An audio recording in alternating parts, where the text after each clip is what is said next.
Hello friends, welcome back to my channel. I hope आपको मेरे previous videos अच्छे लगे हैं और अब हम इंडियन कॉन्ट्रैक्ट एक्ट की इस लेक्चर सीरीज को आगे बढ़ाते हैं। सो प्रीवियस लेक्चर्स में हमने सेक्शन 22 तक कंप्लीट किया था, मिस्टेक तक कंप्लीट हो चुका था हमारा। अब हम सेक्शन 23 स्टार्ट करेंगे। सेक्शन 23 है हमारा what consideration and objects are lawful and what are not. मतलब कौन से कंसिडरेशन मतलब कॉन्ट्रैक्ट के बदले में मिलने वाली चीज, कोई ऑब्जेक्ट भी हो सकता है, मतलब गुड्स भी हो सकते हैं, कोई सर्विसेज, और मनी के फॉर्म में कोई कुछ भी कंसिडरेशन हो सकता है। तो ऐसा कौन सा कंसिडरेशन एंड ऑब्जेक्ट्स मतलब आप किस उद्देश्य से वो कॉन्ट्रैक्ट कर रहे हैं, एम जो है आपका वो लॉफुल है या लॉफुल नहीं है। तो इस सेक्शन में हम वो देखेंगे। तो सिंपल तरीके से हम इस सेक्शन को एक्सप्लेन करेंगे। उसमें क्या दिया है, अगर ये 6 पॉइंट्स जो आप देख रहे हैं, अगर ये 6 पॉइंट्स उस कॉन्ट्रैक्ट में हैं, तो वो कॉन्ट्रैक्ट जो है उसका इफेक्ट क्या हो जाएगा, वो वॉइड हो जाएगा।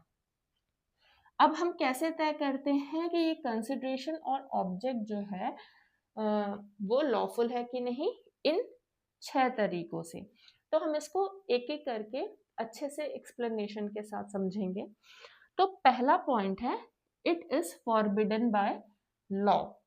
It is forbidden by law मतलब सिंपल है कि वो सारी चीजें जो बाय लॉ मना की गई हो। मतलब अगर कानून ने कहा है कि ये चीज नहीं करनी है, और अगर आप कर रहे हैं उस चीज से संबंधित कोई कॉन्ट्रैक्ट, उस चीज से रिलेटेड कोई कॉन्ट्रैक्ट कर रहे हैं जो कानून में मना की गई है, ठीक है, तो वो क्या हो जाएगा, वॉइड हो जाएगा। यानी वहां पर जो ऑब्जेक्ट है और जो कंसिडरेशन होगा वो अनलॉफुल होगा, ठीक है। अब जैसे एग्जाम्पल से हम समझेंगे, किसी के घर में चोरी करना, ठीक है, क्या होगा, वो चीज अनलॉफुल होती है, मना की गई है, अपराध है। अगर मैं किसी को कॉन्ट्रैक्ट करने के लिए मैं किसी से ये कॉन्ट्रैक्ट करूं कि मैं आपको 1 लाख रुपए देती हूँ, आप एक्स के घर में जा करके कुछ जरूरी डॉक्यूमेंट्स हैं वो चुरा करके आप मुझे दे दीजिए, मैं आपको 1 लाख रुपए दे देती हूँ। तो ये सीधे सीधे क्या हो जाएगा, जो कंसिडरेशन है, जो ऑब्जेक्ट है, वो गलत है, अनलॉफुल है, तो यहाँ पर ये वॉइड हो जाएगा। दूसरा बोल रहा है, defence the provisions of any law. यानी कि पूरे तरीके से डायरेक्टली नहीं, बट इनडायरेक्टली अगर आप किसी से ऐसा कंसिडरेशन कर जिससे किसी ना रीजन जो है वो खत्म हो रहा है। जैसे मैं कॉन्ट्रैक्ट में ये नहीं बोल सकती उसको कि हम कॉन्ट्रैक्ट कर लेते हैं, मैं जो भी लिमिटेशन पीरियड होता है 30 डेज का, किसी में 60 डेज का, किसी में 90 डेज का, अलग अलग सब्जेक्ट वाइज अलग अलग लिमिटेशन टाइमिंग दी होती है। तो उस टाइमिंग के अकॉर्डिंग मैं मैं इसमें कॉन्ट्रैक्ट की शर्तों में नहीं डाल रही हूँ, आप अपनी मर्जी के मुताबिक जो है कॉन्ट्रैक्ट हम कर सकते हैं, ठीक है। मतलब हमारा जो लिमिटेशन एक्ट के जो रूल्स हैं, जो प्रोविजंस हैं, इसमें लागू नहीं होंगे। तो ये क्या कर रहा है, इनडायरेक्टली दूसरे कानून की जो प्रोविजंस है उनको पीछे छोड़ रहा है ना। तो ऐसा करना भी गलत है, अनलॉफुल उसमें आएगा, आपका जो उद्देश्य है, जो कंसिडरेशन है, वो गलत हो जाएगा और आपका कॉन्ट्रैक्ट जो है वो वॉइड हो जाएगा। नेक्स्ट है हमारा, इट इज फ्रॉडुलेंट। तो हमें पता है डायरेक्टली कि जब कोई गलत उद्देश्य से, आपको पता है कि आप जो है गलत करेंगे, है ना, सामने वाले का लॉस होगा, आपका इंटेंशन है ऑलरेडी। सपोज 2 लोग मिलकर के ये तय करते हैं कि किसी बैंक ऑफिसर को हम गलत डॉक्यूमेंट्स दिखा करके जो है लोन पास करवा लेंगे। ठीक है, तो यहाँ पे सामने वाले को पता है कि उसका इंटेंशन गलत है, वो धोखा दे रहे हैं, फ्रॉड कर रहे हैं। ठीक है, तो यहाँ पर ऐसा जो कॉन्ट्रैक्ट बनेगा, ठीक है, वो क्या हो जाएगा, अनलॉफुल हो जाएगा, और जो उसका ऑब्जेक्ट है वो अनलॉफुल होगा, और यहाँ पे कॉन्ट्रैक्ट वॉइड हो जाएगा। नेक्स्ट है हमारा, it involves or implies injury to the person or property of another. बहुत सिंपल है, हम ऐसा कोई भी कॉन्ट्रैक्ट नहीं कर सकते हैं जहां पर किसी दूसरे पर्सन को हम इंजरी दे या उसकी प्रॉपर्टी को इंजरी करें, मतलब डैमेज करें। जैसे कि मैं किसी पर्सन को 50,000 रुपीज ये दे के ये नहीं कह सकती कि आपको, मैं कॉन्ट्रैक्ट करते हैं हम, मैं आपको 50,000 देती हूँ, सामने वाले को आप जाके मारपीट दीजिए, ठीक है, या उसका एक्सीडेंट कर दीजिए, गाड़ी चढ़ा दीजिए उसके ऊपर। या फिर मैं किसी को ऐसे भी कॉन्ट्रैक्ट नहीं कर सकती कि मैं आपको 1 लाख रुपए देती हूँ, आप सामने वाले की प्रॉपर्टी में या गाड़ी में आग लगा दीजिए।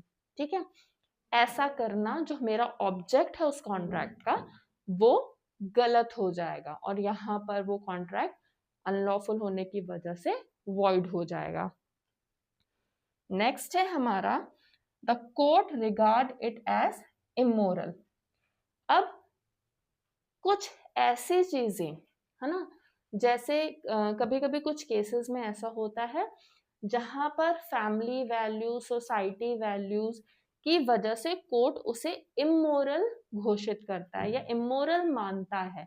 ठीक है, जैसे अगर सपोज किसी पर्सन ने किसी के साथ ऐसा कॉन्ट्रैक्ट किया कि वो आफ्टर मैरिज भी उसके साथ अनैतिक संबंध बना सकता है, जो कोहैबिटेशन की जो एलिमेंट होता है वो उसके साथ रहेगा।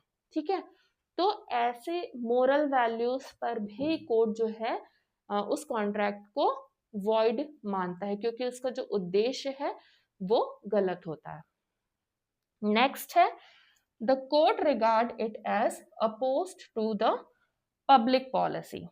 ठीक है, इसको इसके कुछ 4 कारण हैं, और भी हैं। तो ऐसे कोई भी कॉन्ट्रैक्ट आप नहीं कर सकते हो जो पब्लिक पॉलिसी के अगेंस्ट हो। इसे अब हम ऐसे समझेंगे। नाउ हमारा जो 6th पॉइंट है, the court regard it as opposed to public policy.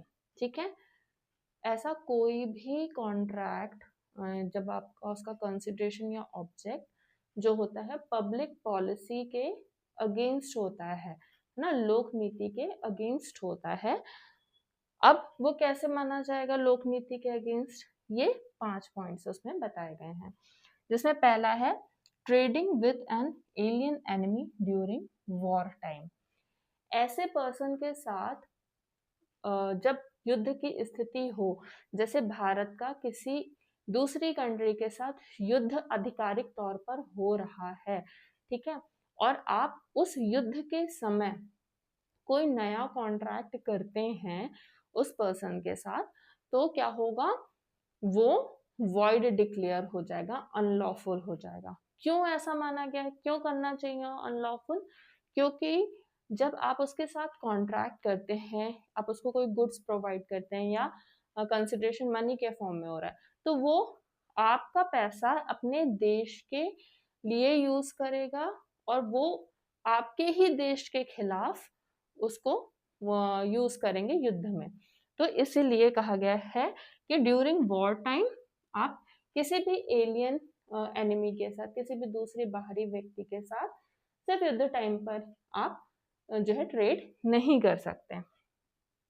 दूसरा है स्टिफलिंग प्रोसिक्यूशन। इसका मतलब होता है क्रिमिनल केस में, है ना, कोई भी पर्सन जो है उस केस को दबाने का प्रयास करता है, या ऑफिसर पर एफआईआर वापस लेने का, या उस व्यक्ति को एफआईआर लेने का दबाव डालता है। अगर इससे रिलेटेड कोई कॉन्ट्रैक्ट करता है तो वो क्या हो जाएगा, वॉइड हो जाएगा, वो पब्लिक पॉलिसी के अगेंस्ट माना जाएगा, अपोजिट माना जाएगा। अब तीसरा पॉइंट है हमारा मेंटेनेंस एंड चैम्पर्टी। मेंटेनेंस मतलब मैं किसी दूसरे व्यक्ति को उकसा रही हूँ कि आप इस पर्सन पर केस करो, उसके लिए मैं उसे पैसे वगैरह सब कुछ मेंटेन करके दे रही हूँ, ठीक है। दूसरा है चैम्पर्टी, यानी कि जब दो लोगों का कोई कोर्ट केस है और तीसरा व्यक्ति जो है वो उसकी मदद इसलिए कर रहा है कि जब आप केस जीत जाओ और आपको जो भी प्रॉपर्टी मिले, पैसा मिले, तो वो हम 50-50 कर लेंगे। तो ऐसा जो कॉन्ट्रैक्ट होता है वो गलत माना जाता है। हालांकि इंग्लिश लॉ में इसे कंप्लीटली अवॉइड माना जाता है, लेकिन अगर हम इंडियन लॉ की बात करें तो सुप्रीम कोर्ट ने का एक वर्डिक्ट है, उसमें ये कहा गया है कि अगर आप किसी गरीब आदमी का एक अच्छे उद्देश्य के साथ उसकी मदद कर रहे हैं तो यहाँ पे चैम्पर्टी जो है पार्शली अलाउड है, ठीक है। नेक्स्ट है हमारा traffic in public office and titles. कोई भी गवर्नमेंट जॉब है, कोई भी पोजीशन है, कोई भी उनका टाइटल है, गवर्नमेंट टाइटल है, पर अवार्ड है ना, उसकी आप उसको किसी और को ट्रांसफर नहीं कर सकते। आप ऐसा कोई कॉन्ट्रैक्ट नहीं कर सकते कि किसी और के नाम का अवार्ड आप किसी और को दे दें, या किसी और की गवर्नमेंट जॉब है ऑलरेडी और वो किसी और को ट्रांसफर कर दें, ठीक है। ये भी पब्लिक पॉलिसी के अगेंस्ट माना जाता है। नेक्स्ट है हमारा agreement interfering with the course of justice. अब ऐसे एग्रीमेंट्स जिसमें आप जजेस को, किसी पार्टी को, गवाह को, है ना, कोर्ट की प्रोसीडिंग को लंबा खींचने या खत्म करने के लिए या किसी भी तरीके का इंटरफेयर आप तीसरे तरीके से भी नहीं कर सकते हैं। ये भी पब्लिक पॉलिसी के अगेंस्ट माना जाता है। जैसे आप किसी गवाह को पैसे देके ये बोले कि आप गवाही मत दो या झूठी गवाही दे दो, या जजेस को और भी जो ऑफिसर्स होते हैं एडीपीओ वगैरह, उनको पैसे दे करके गलत काम करवाना जो किसी भी पार्टी के अगेंस्ट जा सकता है। तो ऐसी जो चीजें होती हैं वो पब्लिक पॉलिसी के अगेंस्ट होती हैं और इसका जो ऑब्जेक्ट होता है, कंसिडरेशन होता है, वो अनलॉफुल होता है और इस तरीके से जो उसका इफेक्ट होगा उस कॉन्ट्रैक्ट का वो वॉइड हो जाएगा। अब हम सेक्शन 23 के कुछ लैंडमार्क केसेस देखेंगे। पहला है हमारा case Central Island Water Transport Corporation versus Brojonath Ganguly, 1986 का ये केस था।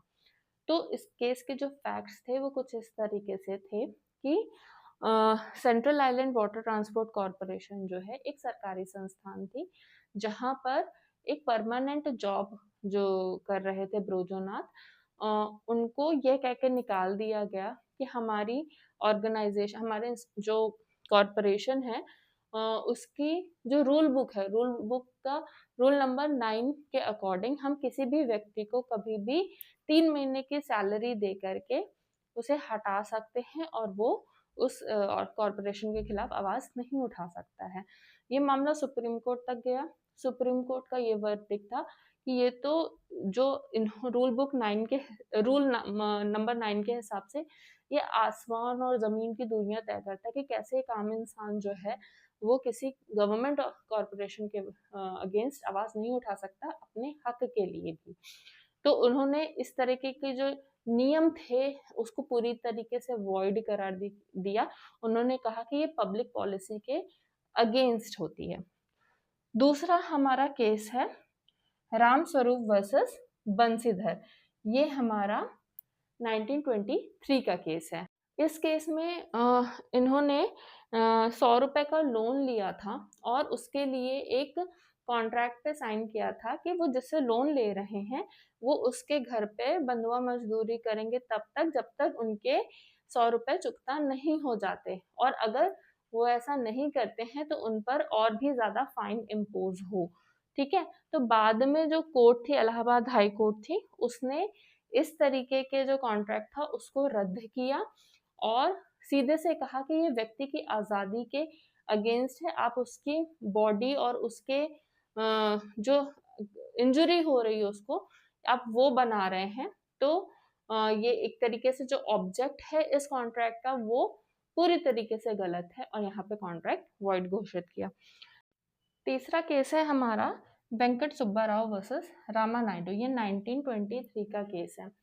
इस केस में क्या होता है कि एक व्यक्ति पर चोरी का इल्जाम लगता है। अब चोरी का इल्जाम मतलब ये नॉन कंपाउंडेबल ऑफेंस है, ठीक है। तो इसमें क्या होता है कि वो जो कंप्लेनेंट के पास जाता है और उसको एक प्रोमिसरी नोट पर साइन करके देता है कि आप प्लीज कोर्ट की प्रोसीडिंग को आगे मत बढ़ाइए, मैं आपका जो भी नुकसान है वो आपको दे दूंगा।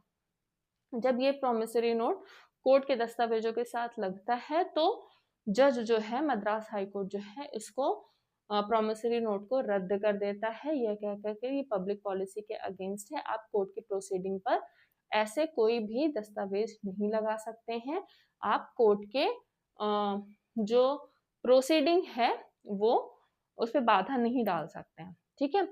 तो इस तरह के जो कॉन्ट्रैक्ट्स होते हैं वो वॉइड होते हैं, ठीक है। इफेक्ट हमें समझ में आ गया कि जो अनलॉफुल कंसिडरेशन और अनलॉफुल ऑब्जेक्ट की वजह से कॉन्ट्रैक्ट बनते हैं वो कॉन्ट्रैक्ट वॉइड हो जाते हैं। तो सेक्शन 23 यहीं तक था। सो आई होप फ्रेंड्स कि आपको आज का लेक्चर अच्छा लगा हो, समझ में आया हो। मैं बहुत शॉर्ट में पढ़ा रही हूँ ताकि आपको एक एक सेक्शन अच्छे तरीके से डीपली समझ में आए। Thank you for your support. Please मेरे वीडियो को लाइक करें, चैनल को सब्सक्राइब करें और अपने फ्रेंड्स को उसके शेयर करें। Thank you so much.